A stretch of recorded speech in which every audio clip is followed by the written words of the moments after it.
everyone, and welcome to Daily Newspaper Analysis, which is brought to you by Losico. Today, we will discuss only one article at length, which is there from the Hindu newspaper. The title of this article is Maximum Misgovernance.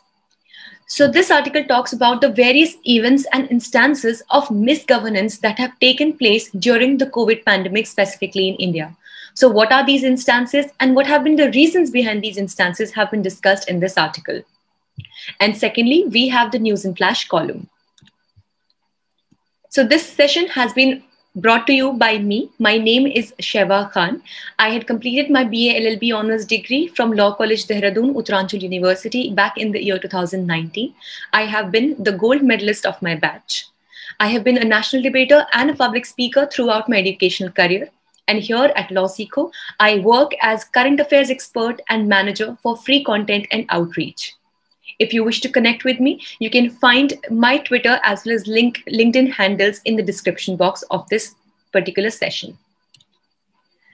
On this note, let's see what is the multiple choice question from yesterday's discussion. Who regulates essential drug prices in India? Your options are Ministry of Health, Family Welfare, Competition Commission of India, the National Pharmaceutical Pricing Authority, or the Drugs Controller General of India. If you know the answer, you can put it down in the comment section below. Also, if you like this session, if you like every discussion that is done in these sessions, please give it a thumbs up. Also, please leave an encouraging comment. It actually adds a lot to the creators like us. Let's see what is the descriptive question for the day. What does the pandemic reveal about the governance and democracy? Discuss. Also, if you wish to download the PDF of today's slides, then you can join a Telegram group. The link to this group is available in the description box below itself. And therein, please be a member of the group and avail the PDFs on a daily basis. On this note, let's start our discussion about the first article and basically the only article for the day, which talks about misgovernance during the pandemic. Now, as we know that the government of India has had this motive of bringing in maximum governance and minimum government, wherein the purpose was that maximum of the governance can be provided by just making use of minimum of actual people in the government, which would mean that even one single member of the government would make better service, or in a way would give better services that would suffice a greater or a better scope rather than having more members and still not being able to serve a better purpose of governance. But during the time of COVID-19, just the opposite of that has been witnessed, wherein it says that the COVID-19 pandemic has brought into light many instances of misgovernance rather. So though where the dream or the particular goal was to have a better form of governance or even to have more governance, and that too in an enhanced and in a better manner, rather on the contrary, this COVID pandemic has brought to the forefront various instances of misgovernance. Let's see that what are the top 5 instances of gross misgovernance that have been discussed in this article. Firstly, long and inhuman lockdown. Now, all of us can never forget the time of previous year March, that was March 2020, when abruptly during the 23rd, 24th of March, the lockdown, which was in all India, a pan-India lockdown was announced in the country. No one of us was prepared about that. And in such a situation, it was a very long as well as an inhuman lockdown because people who were not at their hometowns, who were working outside from their hometowns, the migrant workers, the daily wagers, they were the one who had or who faced the biggest or the most serious brunt of this particular decision. So the objective of the lockdown was not achieved. And ultimately, what was the objective of the lockdown? That the people shall stay where they are, and that is why restricted movement would be able to restrict the spread of COVID-19 as well. But all of us are witness to the fact that nothing of this sort really happened. And ultimately, such unplanned lockdown specifically. See, the article here does not say that the lockdown in itself is not a good solution to take. But the way or the manner in which it was taken up or it was adopted in our country, India, which ultimately the article says is proving gross misgovernance as a country and shows lack of responsibility as a government. So it says that this unpreparedness actually was the reason why such problems were caused. Just like if we take example of demonetization as well, wherein the government all of a sudden came and announced that demonetization has taken place and these notes would not be functional from the next very day. But the step was good. But one thing that we need to note is that were our bank systems prepared to take this?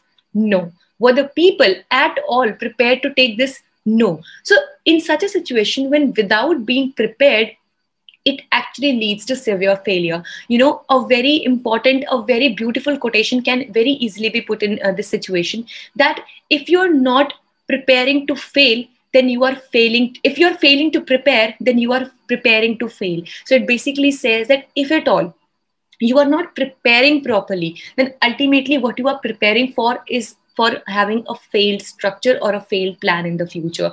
And that is why such inhuman and long lockdowns were not only detrimental for the economy at large of the country, but also it made it very, very difficult for the people to cope up with the situation of COVID-19 as well. Secondly, invocation of century-old Epidemic Diseases Act. So even after 15 months, there is no discussion of a more relevant and humane legal framework. So as we know that the Epidemic Diseases Act, it was, way back, it is centuries old act, and yet we have not thought upon making any changes in this particular law, and still we decided to invoke or to bring it into action. And even after 15 months of having this situation, there has been still no discussion for bringing any more relevant or humane legal framework to deal with the problem. Thirdly, inadequate budget for economic safety and relief. So this basically is misleading numbers and unnecessarily centralized. Now, as we know that in the situation of COVID-19 as well, the states specifically were already struggling because of the lack of resources, specifically the financial resources after the GST. And given the situation of COVID-19, the states become even more dependent for such funds on the central government. And that is why this entire system was unnecessarily centralized, due to which people ultimately in various states had to face the brunt of COVID-19. And thus, the budget allocation and the distribution of funds as well should have taken place more efficiently and more equitably in nature. Fourthly, delay in the vaccination drives. So chaos created by the vaccine diplomacy coupled with complex multi-layered pricing policy. Now, as we know that this multi-layered pricing policy of the Indian vaccines has been a lot into news, wherein it is debated that whether the Indian vaccine, which we have as the Covishield and Covaxin, are they really affordable? Like many a times it is said that the price of this vaccine is 250 per shot. Some say it is 400 per shot. So due to this lack of uniformity in the prices of these vaccines, it has become literally very difficult for the poorest of the people to get administered with these vaccines, and thus it has also created a kind of havoc. Fifthly, no improvement in health infrastructure. So temporary centers proved to be only the PR stunts. Now, this article, very, in a way, bluntly puts forth the fact that though there were various temporary centers put up, many hospitals were converted into COVID centers, some stadiums were also converted. So, but even despite having these initiatives, there is still, in current situation, in today's scenario, there has been severe lack of beds which are available in these centers, and that too beds, if they do not have oxygen ultimately. So that is why it is more or less considered to be just publicity stunt, rather than actually sufficing or actually able to fulfill any kind of problem in the healthcare system. So it says that there are also various instances of misgovernance through tactical distractions. First, for example, the first one is the PM Cares Fund. So as you remember, if you remember, there was a complete, it was a PIL which was moved to bring in the PM Cares Fund under the ambit of the Right to Information Act. And the logic, which was quite sane, was put in that since the PM Cares Fund is it has completely come up through the funds of the public. So ultimately, where is the money of this PM Cares Fund is being spent, whether it is being spent or not, that should be something that the people have the right to know, and thus it should be brought under the ambit of RTI. But surprisingly and also unfortunately, it was not done so. And thus, even till today's date, there is absolutely no transparency whatsoever related to the PM CARES fund. And even in current situation, when the government is fighting for, quoting lack of funds, lack of resources, still there is no answer as to where was the money of PM CARES fund spent by the government. Next, Atmanirbhar Bharat, which was a distraction for the economic slowdown. So basically, already, even before COVID-19 pandemic, India already was struggling with its economic setup. And in such a situation, right when we were there in the center of or the middle of the lockdown, the government proposed this idea of being self-reliant India or Atmanirbhar Bharat, which basically distracted or put in the people or the people who were closely related to the economy into a dilemma as to whether or not. See, on one situation, on one side, we were becoming more and more dependent for various kinds of resources coming from the other countries. And on the other side, India as a government said that we are trying to become Atmanirbhar Bharat. So in such a situation when economy was so drastically slowing down, was it not a good option to bring Atmanirbhar Bharat still remains a question to be debated. Thirdly, post-lockdown, the responsibility of COVID-19 was dumped to the states. So here, it was basically the blame game had actually started. So after the lockdown was actually released into various phases, then the entire responsibility, which the states, please keep in mind, were not prepared for, because as we just discussed in the before part of our discussion, initial part of our discussion, that the entire coping up mechanism of COVID-19 or against COVID-19 was unnecessarily was centralized. And that is why the states from the very beginning were not very well equipped, or they were not very well trained in dealing with this problem. But all of a sudden after lockdown, the whole responsibility was shifted onto the shoulders of the state, and definitely it was meant to fall down and it was meant to collapse in the long run. And thus, there is the last resort, which is in the current stage, for penalizing the citizens, seizure of property for criticizing in UP and the political opponents. Now, what maximum they are doing is that they're just penalizing the citizens if they're trying to criticize the government. But we should keep in mind, the government should keep in mind that fair criticism itself is a defense. And if at all something is said in the true sense, or it is said in the good capacity, then also such things should not be meant to be penalized, and thus the citizens definitely have a freedom of speech and expression under Article 19(1)(a) of the Indian Constitution, which ultimately is their fundamental right. So what happens in the long run to see if at all this government is able to focus or work upon these issues of misgovernance or not, that remains a question to be seen. But definitely we as responsible citizens should make sure that we are abiding by the guidelines, because ultimately whatsoever they are for our benefit and our safety in all. So that is why I would take this opportunity to use this platform to kindly request you all to please take care of yourself.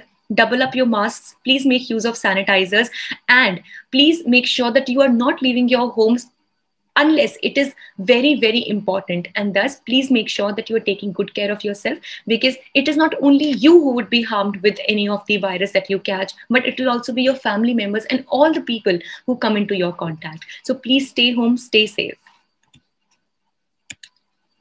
With this, let's discuss what do we have for news in flash today. First, Tianhe, which is the heavenly harmony, launched in China. So China has recently launched the main module of its first permanent space station, which is named as Tianhe, atop a Long March 5B rocket from the Wenchang Launch Center, which is there in the southern island province of Hainan. This is the first of the 11 missions necessary to complete supply and crew the station by 2022 end. Secondly, Michael Collins passed away. So he was the pilot of Apollo 11 spacecraft Columbia, which carried Neil Armstrong and Buzz Aldrin, the first humans to walk on the moon. So the lunar module Eagle carried Neil and Buzz from the Earth to dock with Columbia. So Colin has died at the age of 90, and his autobiography is Carrying the Fire. With this, we are done for the day. We hope it was a good and informative session for you all. Thank you so much for staying tuned with Losico. Please subscribe to our channels for such more daily updates to come.